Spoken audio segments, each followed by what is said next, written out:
Agustus. Bismillahirrahmanirrahim. Assalamualaikum warahmatullahi wabarakatuh.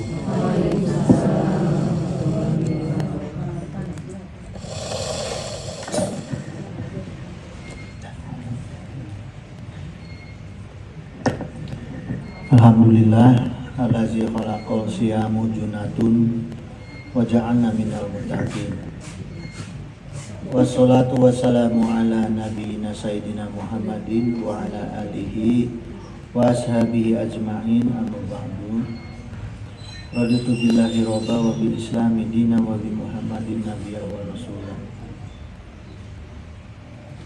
Hadratul muhtaramat, suma ila hadratil kiram min jami'il asatizah wal muhtaram ummahatul musallina alazi yahduruna fi majlis ta'lim as-saghir hadanallahu wa iyyakum. Rabbi shrah li sadri wa yassir li amri wa hlul 'uqdatam min lisani yafqahu qawli. Ayo ummahat, nah sebagai persiapan kita memahami Ramadan, ya, karena kita akan memasuki bulan Ramadan. Sekarang kita mencoba mentadabur makna puasa, ya, dari makna ilmu, bukan cuma nasihat. Tuh. Bedanya apa, Bu? Kalau nasihat itu, ya, cuma dibacain terjemahan hadis, terjemahan Quran, pendapat ulama, nah itu nasihat, ya. Kemudian diberi keterangan, gitu. Nah, itu nasihat.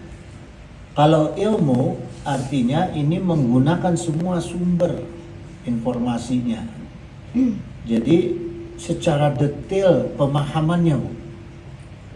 Kalau orang menyampaikan Quran dan hadis berarti harus diberi pemahaman, bukan hanya terjemahan, tapi memahami makna kalimat Al-Quran dan hadis yang disampaikan, termasuk matan sanad. Nah, itu ilmu. Nah, gitu. Jadi kalau cuma disampaikan terjemahannya aja, itu nasihat, gitu, ya. Jadi kalau nasihat Hindu, nasihat itu hanya sampai menjelaskan terjemahan.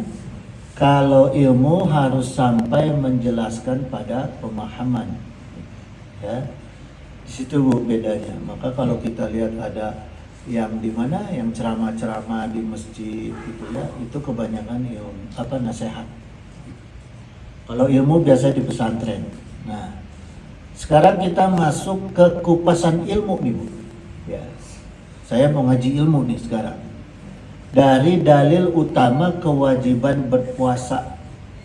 Apa dalil utama kewajiban berpuasa? Al-Baqarah ayat 183. Ya. Baik lughahnya maupun balaghahnya. Pertama, apa makna puasa yang sesungguhnya? Nah, ya. Di dalam Al-Quran, puasa itu disampaikan dengan dua lafaz. Ini ilmu, ya. Ada lafaz saum dan ada lafaz siyam. Kita lihat kan Quran, ya. Ada lafaz saum, ada lafaz siyam. Nah, kedua lafaz itu sama-sama mengarah atau menunjukkan pemahaman al-imsak. Ya. Jadi al-imsak itu apa artinya? Menahan. Jadi kalau ada imsak sebelum subuh itu artinya tahan, sudah berhenti. Jangan makan lagi, jangan minum lagi gitu, karena sudah harus menahan akan masuk ke dalam waktu puasa gitu, ya. Lafaz saum itu dalam Al-Quran disebutkan hanya satu kali, Bu. Itu dalam surah Maryam ayat 26. Fakuli wasrobi wa qori aina, gitu. Maka makan dan minumlah dan bersenang-senanglah kamu. Fa imata roina min al-bashari ahadan, gitu. Maka jika kamu melihat ada manusia, ya, ini Allah berfirman, fakuli, maka katakanlah ini nazartu li ar-rahmani sauma. Nah, di sini menggunakan kata saum, ya. Jadi artinya sungguh aku ini sudah bernazar kepada Tuhan, ya, pada Allah yang Maha Pemurah Ar-Rahman untuk berpuasa, gitu, ya. Falan, nah maka aku tidak akan ukalima al-yauma insiya, maka aku tidak akan berbicara pada hari ini kepada seorang manusia pun. Ya. Jadi kata saum di sini, ibu-ibu, para mufasir atau ahli tafsir mengartikan saum itu dengan as-somat. Ya. Jadi kalau kita ngaji ilmu detail, bahasanya kita kupas, ya.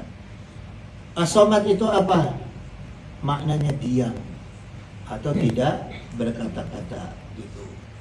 Nah, dalam kamus lisan al-Arab kayak Ibnu Al-Manzur, kata saum artinya tak al-ta'am wa al-sorob, ya, wa al-syarob wa al-nikah wa al-kalam. Jadi kalau saum itu artinya tidak makan, tidak minum, tidak nikah atau berhubungan badan, atau dan tidak berkata-kata. Nah, jadi kalau ibu menyampaikan, wah saya hari ini saum, awas nggak boleh ngomong, ya, saum tuh. Jadi dari mulai dari mulai sahur subuh sampai maghrib nggak boleh bicara. Itu kalau saum, ya. Siapa yang pernah saum? Yaitu ibunya Kanjeng Nabi Isa alaihissalam. Nah, beliau itu kalau saum nggak makan, nggak minum, nggak berhubungan badan karena nggak punya istri dan tidak bicara. Maka aneh kok tiba-tiba melahirkan anak laki-laki, gitu, ya. Kalau sekarang kan banyak, Bu, ya, yang kayak Siti Maria, ya kan, nggak punya bapak, punya anak banyak gitu. Tapi makan ongkoh, minum ongkoh, gitu, ya. Ngobrol ongkoh, dah gitu. Nah, ya. Jadi bukan mukjizat kalau itu. Nah, kemudian lafaz siam dalam Al-Quran itu disebutkan 9 kali dalam 7 ayat di dalam surat Al-Quran, ya, di dalam kitab Al-Quran itu ada 7 ayat. Ada Al-Baqarah 183, Al-Baqarah 187, 196, ada An-Nisa 92, ada Al-Maidah 89, Al-Maidah 85, dan Al-Mujadalah ayat 4. Nah, itu kata siam dipakai, ya. Nah, kata siam yang ada di dalam Al-Quran ini menjadi kaidah fikih, ya, karena disampaikan di dalam Al-Quran banyak, ada 7 ayat, 9 kata 7 ayat, maka dijadikan kaidah fikih ke ulama fikih, ya. Kaidah fikihnya imsak an al-akal wa al-syurub wa al-jima min tulu al-fajar ila gurub al-syam ma'a al-niyah. Nah, ini kaidah fikihnya siam, ya. Artinya tidak makan, tidak minum, tidak hubungan intim sejak terbit fajar sampai matahari terbenam. Nah, itu makna kata siam. Tapi boleh bicara, boleh berkata-kata, gitu, ya. Nah, kemudian kata saum dan kata siam ini sama-sama secara nahu sorofnya terbentuk dari lafaz soma yasumu, ya. Nah, ini kalau ngaji ilmu harus diperhatikan benar-benar, Ibu, ya, harus supaya paham kita. Soma yasumu artinya menahan dari sesuatu, ya. Jadi kalau saum siam, soma yasumu menahan dari sesuatu, gitu, ya, baik perbuatan maupun perkataan. Nah, kalau dalam ilmu shorof, kedua kata tadi itu bentuk masdar, ya. Saum itu bentuk masdar. Apa maknanya bentuk masdar? kata yang menunjukkan peristiwa yang tidak ada batas waktu. Nah, itu bentuk masdar. Jadi saum itu bentuk masdar, ya, yang tidak ada batas waktu. Maka Allah mewajibkan dalam Al-Baqarah 183 itu pakai kata saum atau siam. Siam. Kenapa pakai kata siam? Ya ayyuhalladzina amanu kutiba alaikumus siam. Kenapa pakai siam Allah? Supaya kita sanggup mengamalkan. Coba kalau pakai kata saum, berarti ibu nggak boleh ngomong. Kuat nggak ibu puasa dari subuh sampai maghrib nggak ngomong, jangan salah gitu. Mau dibere ongkos. Ya, nah makanya Allah tuh Bu. Nah inilah bahasa dalam Al-Quran. Ya, diksi-diksinya itu Allah memberikan makna. Jadi kalau kita baca, yang ngerti Bu, yang ngerti ilmu bahasa dalam Al-Quran, ketika kita baca Al-Quran kita tahu Allah tuh maunya ini. Ya, bukan hanya sekedar kalau kita kan puasa aja bahasa Indonesia. Kiai bilang ibu-ibu ayo mulai besok puasa weh. Gitu, tapi nggak tahu batasannya sampai mana secara detail. Tapi kalau Allah menjelaskan sesuatu, ilmu di dalam Al-Quran pasti detail, ya, itu Bu. Nah, kemudian karena saum tadi masdar, maka kalau siam ada batas waktunya dari mulai subuh sampai maghrib. Kalau saum tidak ada batas waktu. Artinya kita harus tetap bisa menjaga makan makanan yang dilarang ku Allah sampai kepada perkataan-perkataan yang dilarang ku Allah. Gak ada setelah maghrib boleh kita mencaci maki, gak ada.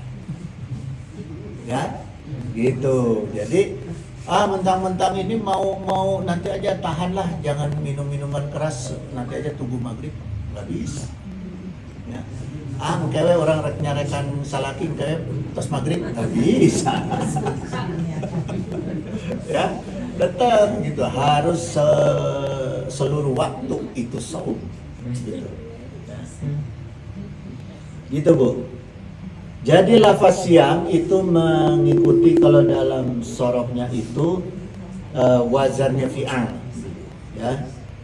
Menurut ulama sorofiyin atau ahli sorof, lafaz siam itu mengandung makna mufa'alah, musyarakah, mujahadah.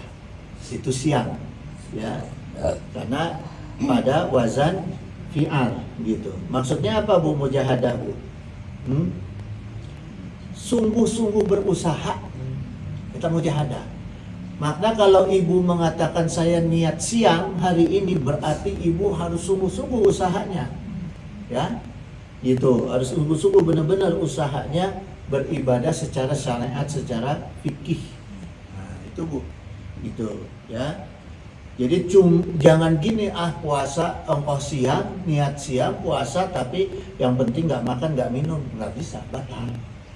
Ya, batal karena makna siam itu harus sungguh-sungguh sesuai kaidah ibadahnya, kaidah fikihnya, syariahnya, gitu, ya. Gitu Bu. Maka ya yang digunakan dalam niat puasa itu apa? Kalau tadi dalilnya pakai siam, kalau niat puasa itu apa? Saum. Kenapa harus niat harus pakai saum? Bukan berarti kita niat nggak ngomong, tapi harus benar-benar menjaga, gitu. Ya, karena maknanya juga saum ini artinya jamak, gitu, ya. Nah, niat puasa yang untuk 1 bulan penuh, minggu lalu saya udah ceritakan ya, udah sampaikan nawaitu sauma jami'i syahri ramadhani taklidan hazi sanati taklidan lil Imam Malik fardhon lillahi ta'ala. Jadi kalau ibu-ibu mau niat puasanya itu di awal Ramadan aja harus niat taklid ke Imam Maliki. Jadi habis tarawih pertama langsung niat, ya, niat menggunakan taklid kepada Imam Malik. Kalau ibu nggak taklid berarti harus setiap malam, ya. Nggak boleh kesiangan tuh bu. Kalau kesiangan harus taklid ke mazhab Hanafi. Kalau kesiangan, ya. Jadi kalau mazhab Syafi'i itu sebelum sahur harus sudah niat ibu tuh, ya. Kalau enggak nanti puasanya batal, harus dikodok. Dalam kitab Fathul Mu'in, kalau ibu tidak taklid ke mazhab Imam Malik, kemudian ibu lupa, terus siangnya ibu juga tidak taklid ke mazhab Hanafi, maka puasa ibu batal. Tapi jangan terus angus, batal orang makan udah. Mumpung batal ya, udah. Ya. Harus dikodok. Ingat tuh bu, harus dikodok. Sama dengan ketika kita mens, harus dikodok, ya. Makanya ingetin dari awal nanti pada tarawih, ingat niat puasa taklid ke Imam Malik, ya. Nawaitu shoma jami'i syahri ramadhani, nawaitu shoma jami'i syahri ramadhani hazihi sanati taklidan lil Imam Malik fardhonillahi ta'ala. Ingat nggak, coba ulang. Ini aja, niat saya puasa 1 bulan penuh di bulan Ramadan, ya, Sundana ya. Niat kaulah puasa 1 bulan penuh di bulan Ramadan, ya. Kami bersunat taklid ke Imam Malik fardhonillahi ta'ala, ya. Itu aja. Ada kata taklid ke Imam Malik fardhonillahi ta'ala, ya. Itu gampang bu ya. Gampang. Itu. Kamu kasihangan kayak gitu sama Imam Hanafi. Imam Hanafi. Imam Hanafi, ya. Imam Hanafi. Pokoknya ada kata taklid, ya. Itu supaya nggak dikodok. Kalau nggak dikodok tuh, ya. Nah kemudian dalam hadis qudsi Allah Ta'ala berfirman menggunakan kata saum nih bu. Nih, ya. As-saumu li wa ana azibih. Jadi saum hanya untuk aku. Nah ini kata Allah, ya. Yang Allah akui, orang yang berpuasa yang untuk Allah itu hanya saum, bukan siang, bukan puasa, bukan, ya, tapi saum gitu. Wa ana azibih, dan aku akan membalasnya langsung tanpa perantara. Nah jadi kalau ibu-ibu puasanya benar-benar, ya, makanya gini bu.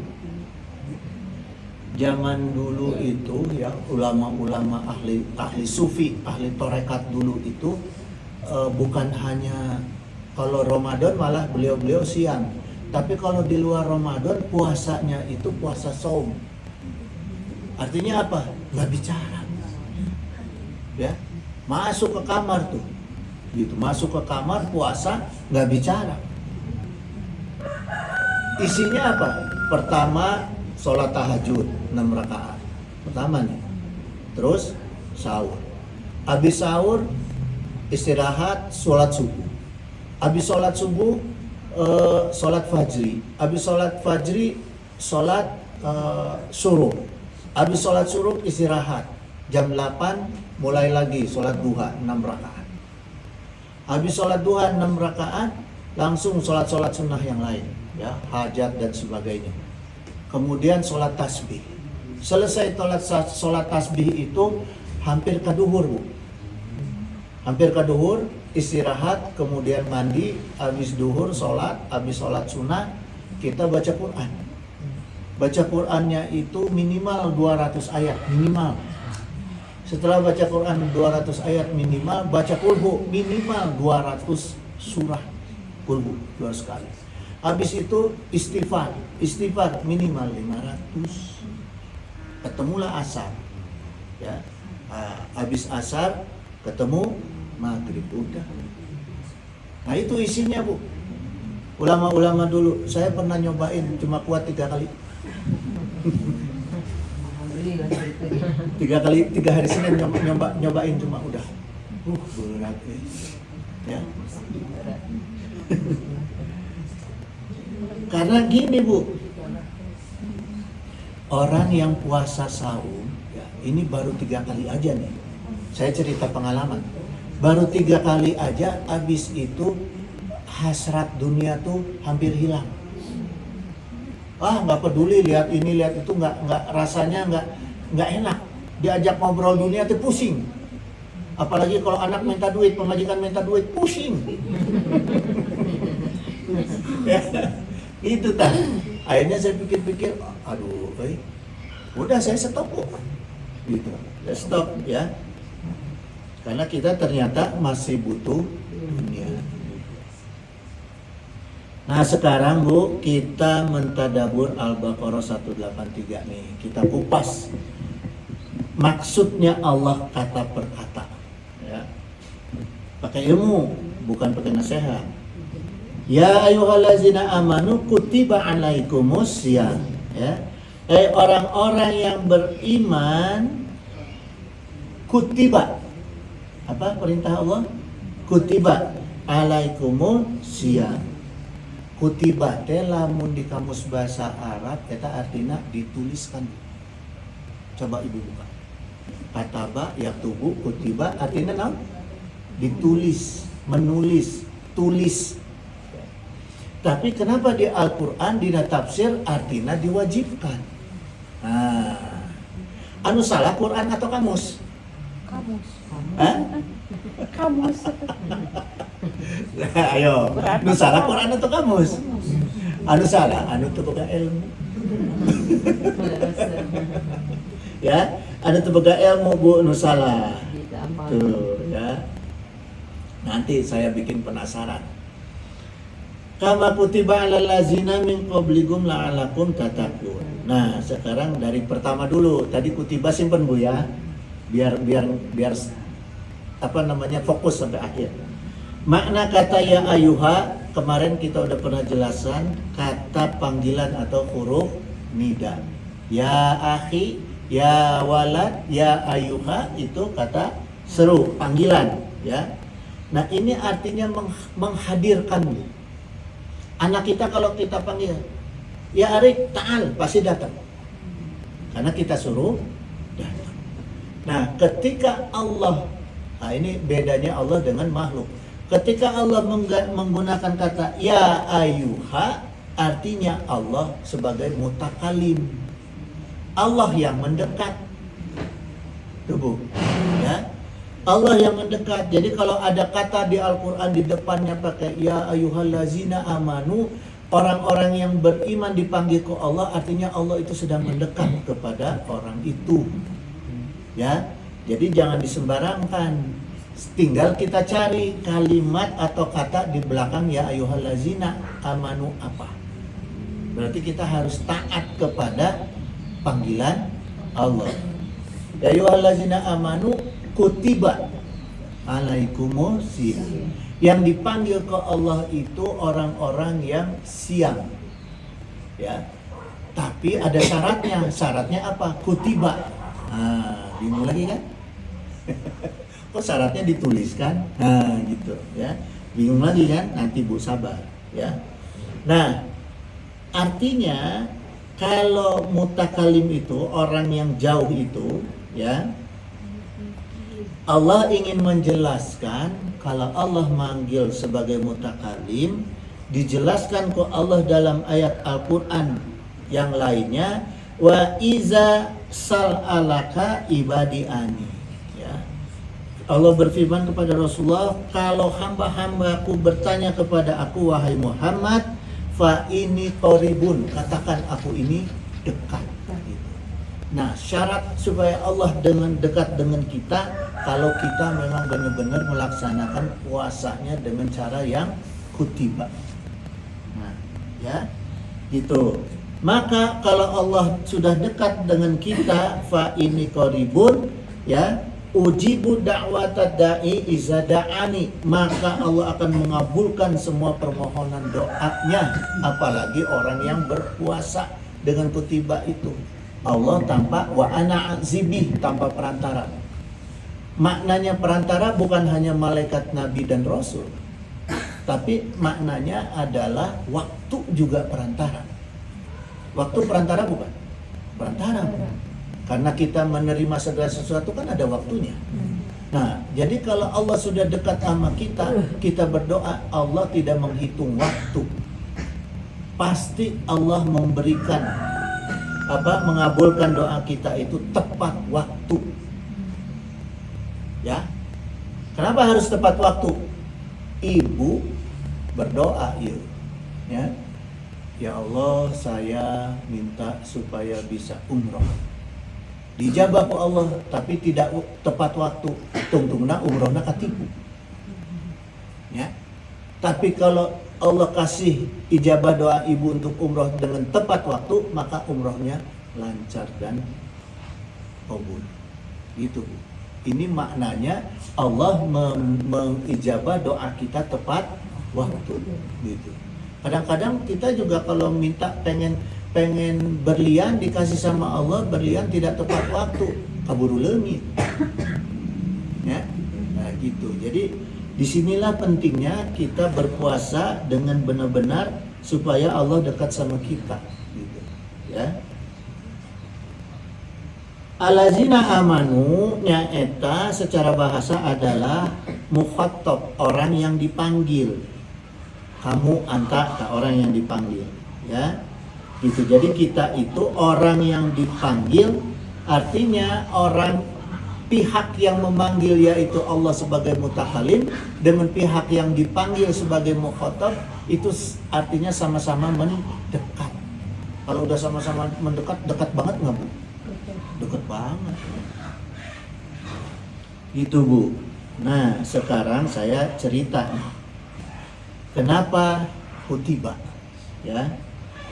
Kutiba itu artinya ditulis, kataba artinya menulis. Kalau yang artinya wajib, bahasa Arabnya apa? Fardu. Ya. Nah, kenapa pakai kutiba? Nah, jadi gini, Bu. Kutiba itu bentuk fi'il majhul. Ya. Fi'il majhul itu kata kerja pasif gitu. Ya. Dari kata kataba. Ya, aslinya kataba. Gitu. Menulis kutiba jadi ditulis. Gitu. Kalau namanya ditulis artinya pasrah. Kalau kita menulis kan kita menentukan. Ibu mau nulis apa? Aku mah dewek. Ya, karena ibu yang menulis, ibu yang menentukan. Tapi kalau dituliskan berarti ibu menentukan enggak? Enggak, karena sudah dituliskan. Itu, Bu, itu maknanya kutiba, ya. Karena ini bentuknya fi'il madi mabni majhul, ya. Kalau digabung dengan ala di depannya maka jadi wajib.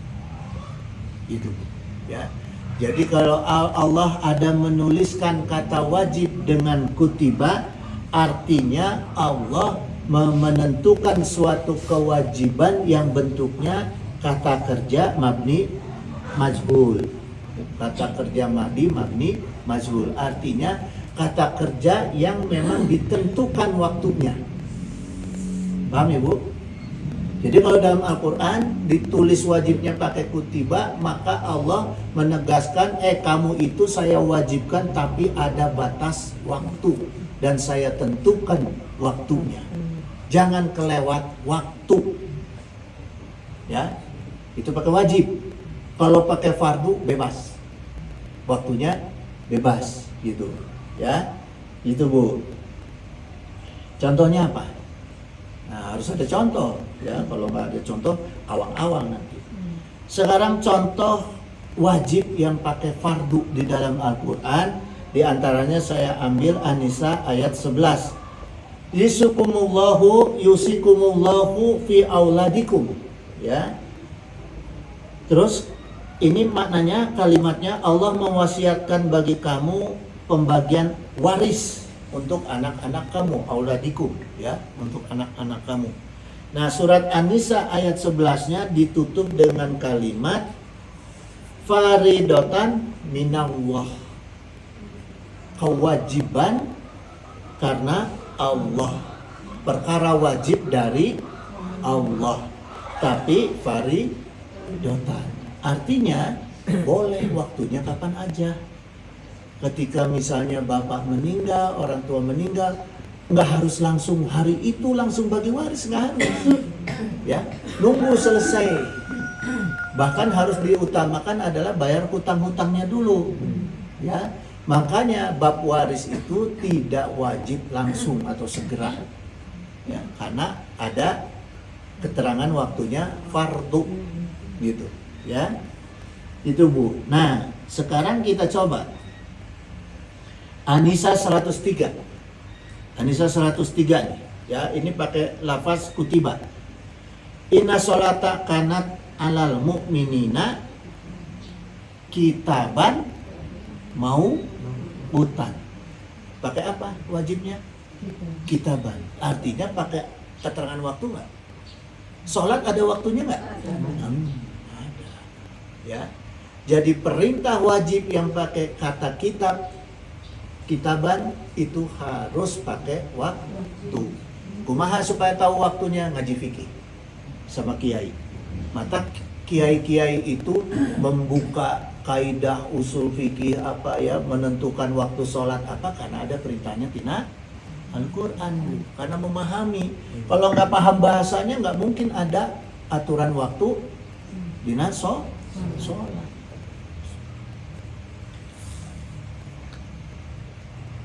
Kenapa Allah pakai kitaban perintah sholat? Coba, sejarahnya dari mana? Dari Rasulullah Mi'raj. Maka di situ ada tawar-menawar waktu.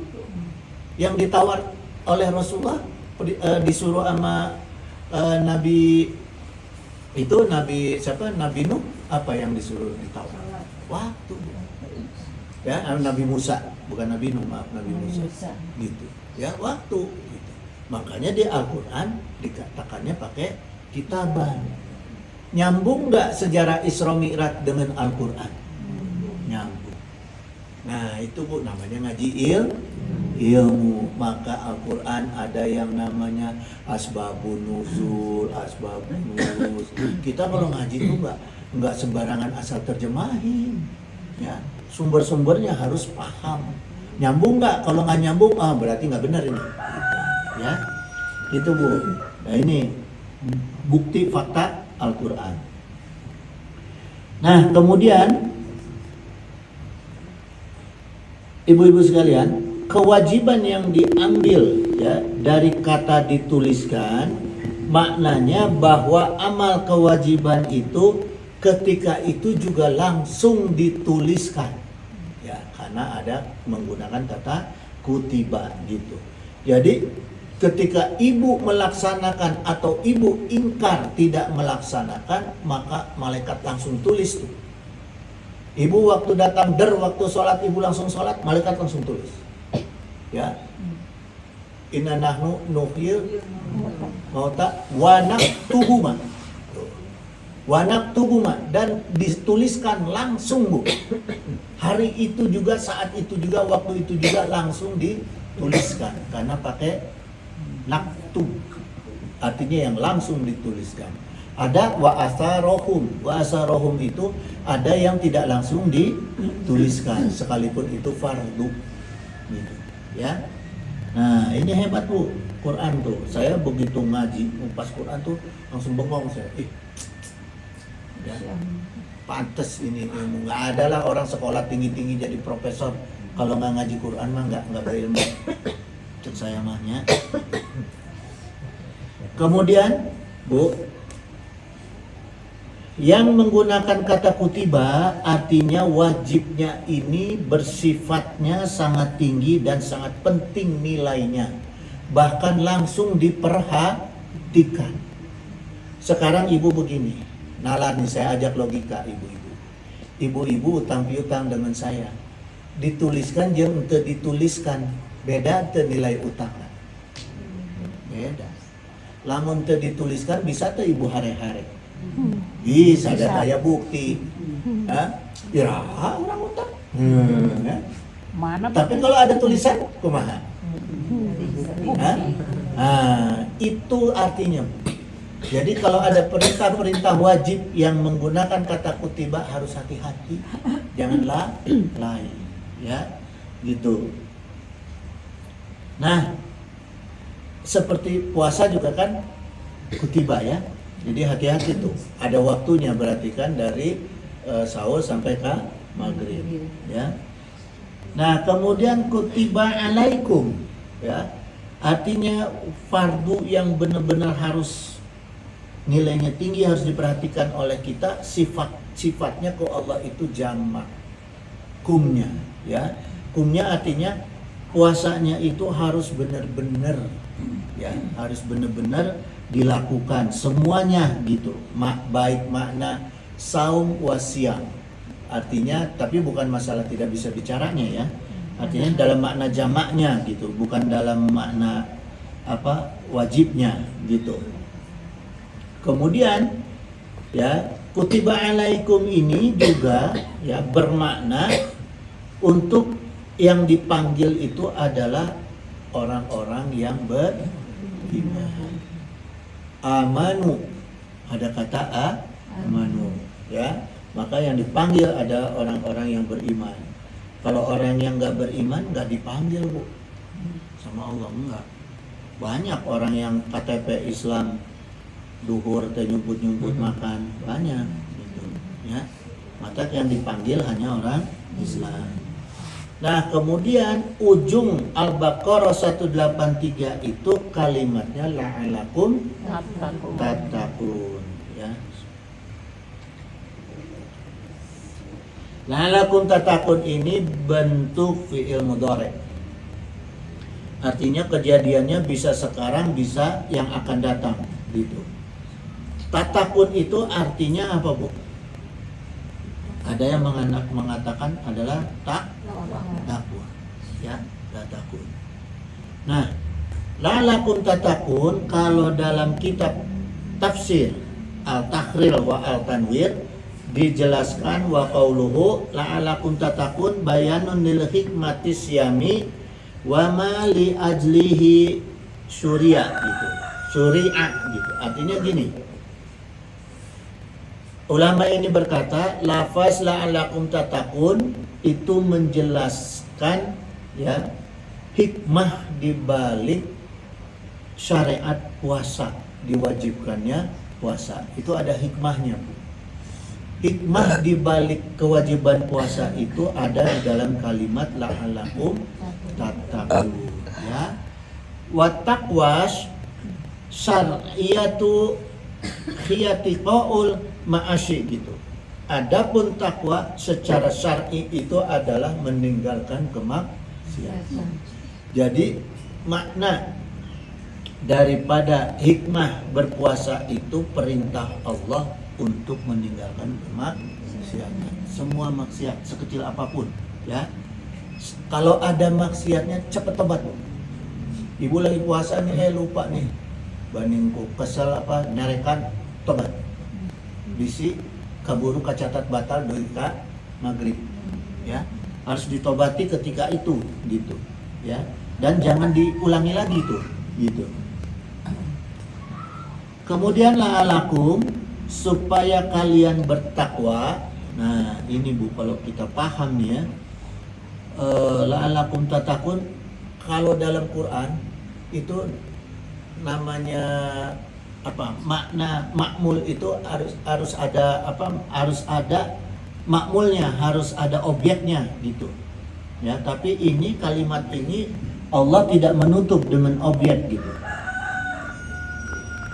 Maka gini, Bu,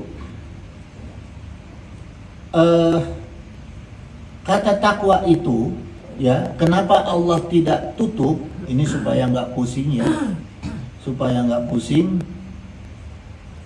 Maknanya yaitu waqaitun nafsi fattaqi gitu, ya.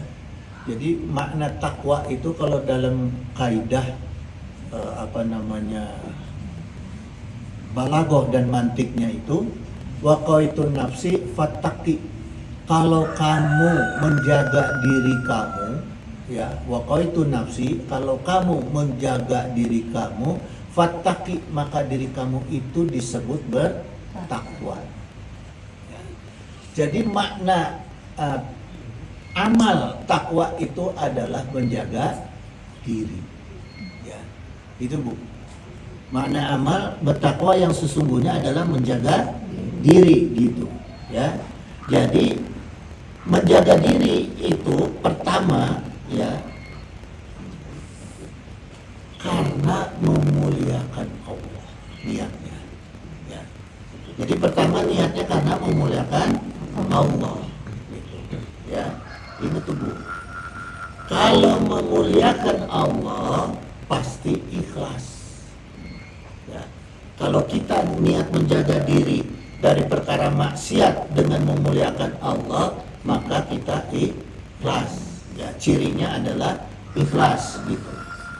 Kalau jaga diri, ada nggak jaga diri yang nggak ikhlas Bu? Ada nggak? Ada. Purba namanya.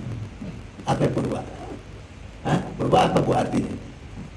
Manusia purba kamu apa artinya?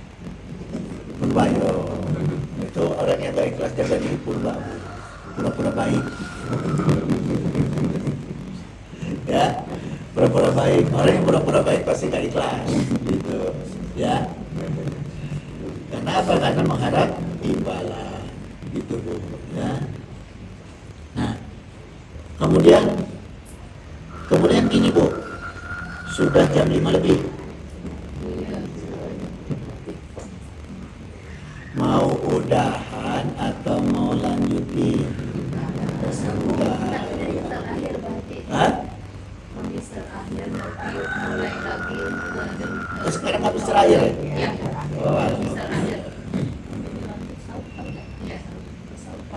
Jadi Kamis depan tuh udah sahur ya? Sabtunya. Oh Sabtunya. Ya udah Bu ya, kita tutup ya. Kita tutup hari ini, tapi kira-kira paham nggak Bu? Insyaallah ya. Jadi Ibu dengan ilmu ini, saya berharap dengan ilmu ini kita ini, saya, Ibu doakan saya, juga ibu-ibu semua, dengan penjelasan ilmu ini supaya kita punya motivasi untuk berpuasa di Ramadan nanti ini dengan kesempurnaan yang Allah inginkan. Kalau cuma terjemahan belum tentu kita tahu kesempurnaan apa yang Allah inginkan. Ya, mudah-mudahan dengan begini kita tahu apa yang Allah inginkan untuk Ibu ya. Innahu sami'un qaribun mujibud da'wat wa yaqdi hajat. Subhanakallahumma wa bihamdika asyhadu an la ilaha illa anta astaghfiruka wa atubu ilaik. Wallahul muwaffiq ila aqwamit thoriq. Wassalamualaikum warahmatullahi wabarakatuh.